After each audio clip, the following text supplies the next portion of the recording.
Yn y sesiwn yma, i ni'n aros gyda chymeriad Mair, efallai un o'r merched amlyca yn y Beibl i gyd. Gawn ni ddechrau fel arfer gyda brawddeg o weddi. Nefol dad, plygwn yn wylaidd o flaen a meddwl am un sy'n cynrychioli mamer byd.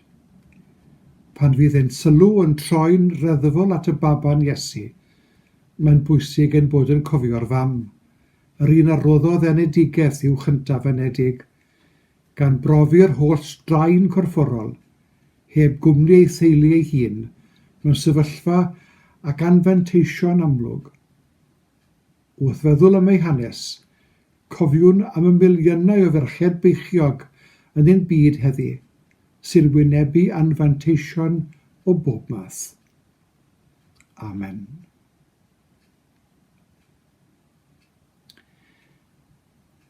Ac i'n darllen, i ni'n troi at Efengyl Luc, y bennod gyntaf, ac yma yna floc sylweddol o adnodau yn mynd o adnodau 26 i 66.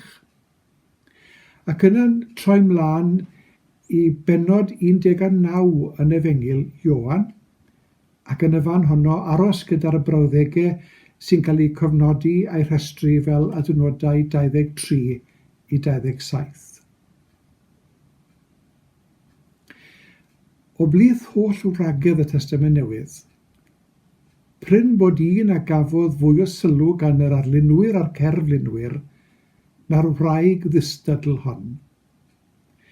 Daw i lwyfan hanes yn ei distadledd a'i diniweidrwydd ac erys yn enw amlwg a phwysig i Gristnogion yn gyffredinol. Cyflwynir hi gan Matthew a Luc yn naratif geni Iesu, ac mae'n amlwg fod Luc wedi cael gwybodaeth nad oedd gan Matthew.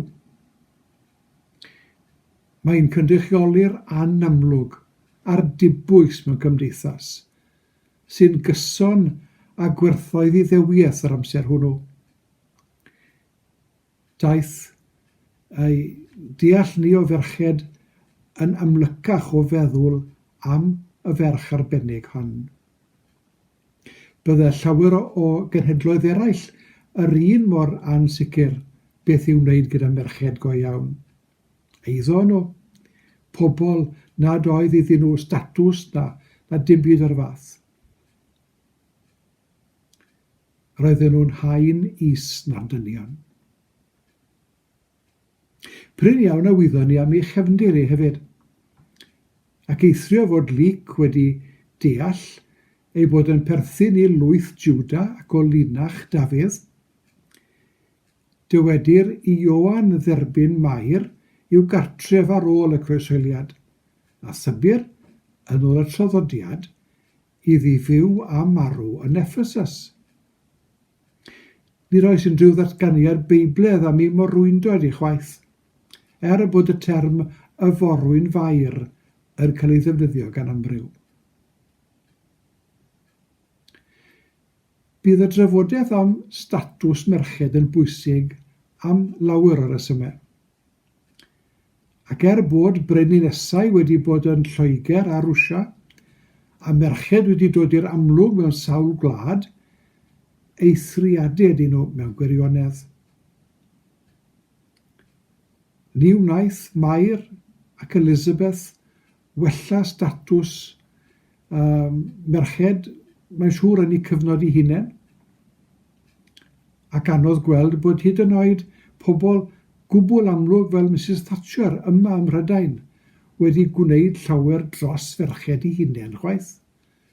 Merched mewn byd dynion bydde hi'n ei cynrychioli. Ac mae'r eglwys babyddol yn dal â phroblemau wrth drin merched yn yr eglwys. Bellach mae yna ferched yn yr eglwys Anglicanedd, ond tybed pryd y daw yna ddydd y bydd esgobion pabyddol sydd yn fenywod. Pryn bod nhw'n cofio cyfraniad Mair i hawliau merched.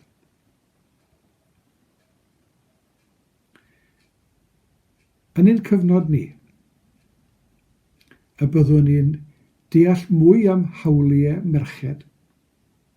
Tybed erbyn y flwyddyn 2030, a fydd hawliau merched yn fwy amlwg, yn amlycach, mewn mwy o wledydd. Mae yna dir mawr i'w ennill yn does.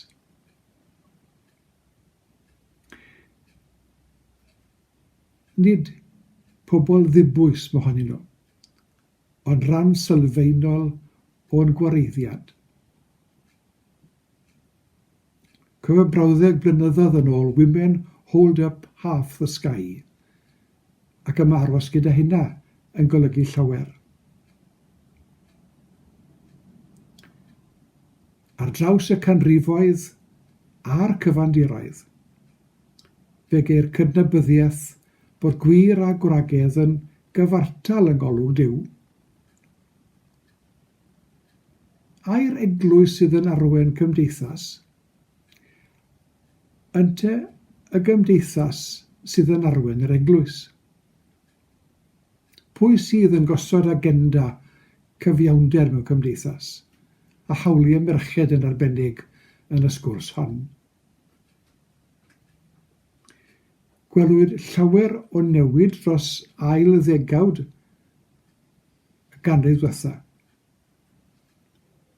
Beth bynnag oedd y cwestiwn o fynes i ychydig yn gynt, mae gyda ni'r ddegawd yma i weithio o blaid gwell cyfiawnder, cyfartaledd go iawn i ferched ein byd.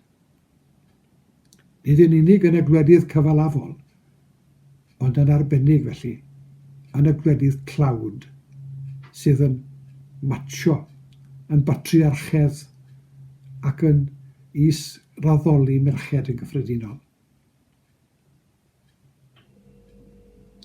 Y dolyg hwn, yn y dolyg a fydd yn ymddangos yn wahanol ar sawl gwedd.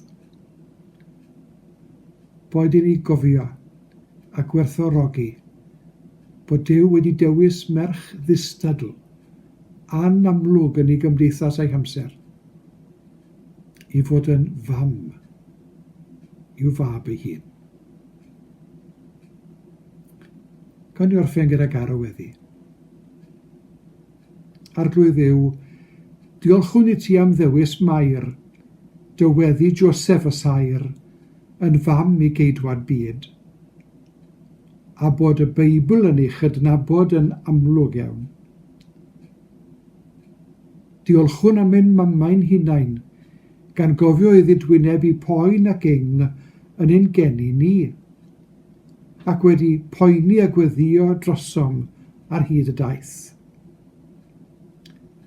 Gwerthfawrogwn bod y reddf famol yn nodwedd anhygoel a hardd, a chofiwn hynny wrth glywed am bob genedigaeth. Boed dyfendith ar famau byd heddi, ac y byddant yn meithrin plant a fydd yn gweld bod cariad yn well na chasineb, a bod gobaith yn medru ffynnu yn y tir mwyaf diffaith.